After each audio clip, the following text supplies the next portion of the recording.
E aí, galerinha, beleza? Tudo tranquilo?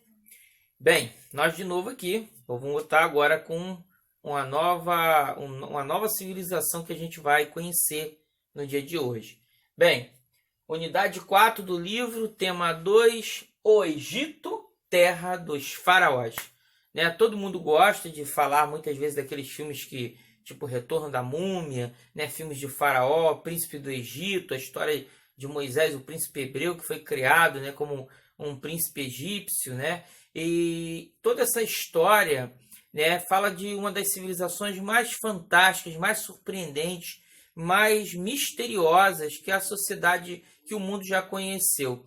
Essa civilização é a civilização egípcia, até hoje com uma grande quantidade de pirâmides, né, principalmente aquelas três pirâmides gigantes lá, Khéops, Khafre, né, e Miquerinos, né, que mostram da grandeza dessa civilização que durou muitos milênios, né?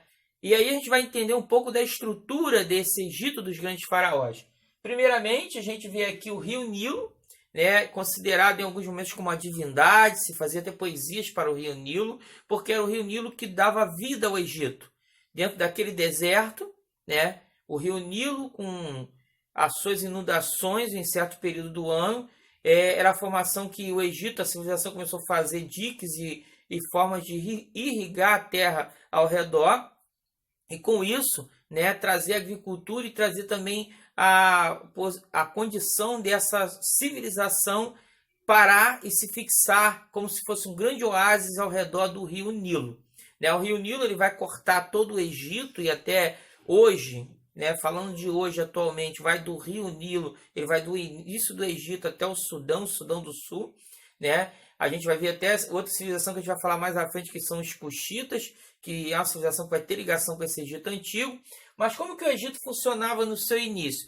A primeira formação dessas cidades egípcias, a gente vai ter o que a gente chama de nomos, né? Pequenas estruturas administrativas, como se fossem pequenos estados, que vão ser governadas pelos nomarcas. Dessa unificação de nomos, alguns através de guerra, alguns através de acordos, nós vamos ter um grande momento, né, que você tinha dois reinos, o Baixo e o Alto Egito. Vocês vão ver no livro de vocês, esse tema está a partir da página 90, no livro de vocês, na página 91, vai ter lá um mapa, né, desse Egito antigo, e que vocês vão ver que é o contrário, que é até engraçado. O Baixo Egito fica em cima e o Alto Egito na parte baixa, né? É porque, na verdade, está se falando pela altura do rio, não pela questão da altura de quando você coloca o mapa em pé, né? Essa ideia de Alto Egito e Baixo Egito, a gente tem a ideia que quando o Egito dos faraós vai existir, vai ser quando esses dois reis, vocês vão ver que sempre a figura do faraó ele vai estar sempre com dois... ele vai ter duas ferramentas em que ele coloca de contraposição assim quando ele se apresenta, né? Uma simboliza o Alto Egito, o Baixo Egito. A própria coroa do faraó também vai ter essa estrutura de dualidade. E quem vai ser o faraó? Menés é o primeiro faraó, seria o faraó que vai unificar. Ele é um governante, ele é um nomarca do Alto Egito, lá no sul, e ele vai conquistar também o Baixo Egito e transformar numa monarquia só. A figura do faraó, que a gente vai conhecer, né, ele era a figura mais importante nessa história do Egito. Até algumas civilizações, quando controlam o Egito, vão usar dessa figura. Um exemplo a gente vai ter do período que a gente vê muito falar na Bíblia, e tem até uma animação chamada José, aquele menino do Egito, o sonhador, né, que se transforma num vizir, num faraó, em que nesse período, por exemplo, não eram os faraós egípcios, mas era um povo chamado Hyksos, que vão conquistar a região e ter uma dominação sobre os egípcios. A gente vai daqui a pouco entender essa estrutura da divisão histórica do Antigo Egito. E nesse período intermediário, a gente vê que a civilização que assume, ela vai manter a cultura e os costumes egípcios e até a forma de governar como os egípcios. A gente vai ter outro período também, quando depois de Alexandre o Grande, né, em que a gente vai ter os famosos faraós ptolomaicos, porque eles não eram egípcios, né, eles vinham de uma cultura helenística. A gente tem a grande figura, por exemplo, da grande, né, mulher chamada Cleópatra, que fascinou Júlio César e depois né, foi esposa de Júlio César, um dos cônsules romanos, né, que governou no primeiro triunvirato de Roma, como também depois de Marco Antônio, que era um general de Júlio César e foi governante do segundo triunvirato. Essa estrutura, por quê? Porque o faraó, ele era a figura mais importante dessa sociedade egípcia. Ela fazia parte também do próprio panteão mitológico, religioso do culto egípcio. Tanto é que ele está aqui, ó, a figura dele, rei, sumo sacerdote. Os sacerdotes por si já tinham uma grande importância nessa sociedade. Esse faraó, ele é o sumo sacerdote, é o acima de todos, né?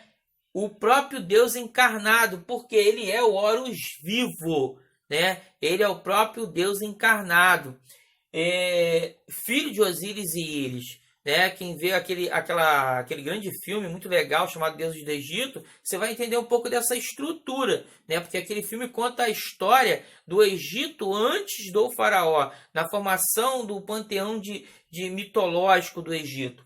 E ele era o amado de Ptah. Ptah é uma divindade ligada à arquitetura, à criação, o Deus criador na mitologia egípcia. E aí a gente vê, por exemplo, a ideia de que seria o amado de Ptah e o amado da criação, daquele que cria tudo, do Deus da arquitetura egípcia. E aí a gente vê, por exemplo, que os faraós vão ser muito famosos pelas construções arquitetônicas, não só as pirâmides, como a esfinge, os vales dos reis, né? Cada um dos faraós vão deixar sempre as suas marcas em grandes estruturas arquitetônicas, né? Então a gente primeiro aí está entendendo quem é esse faraó e como funciona o Egito. Continua aí que a gente vai falar mais um pouquinho.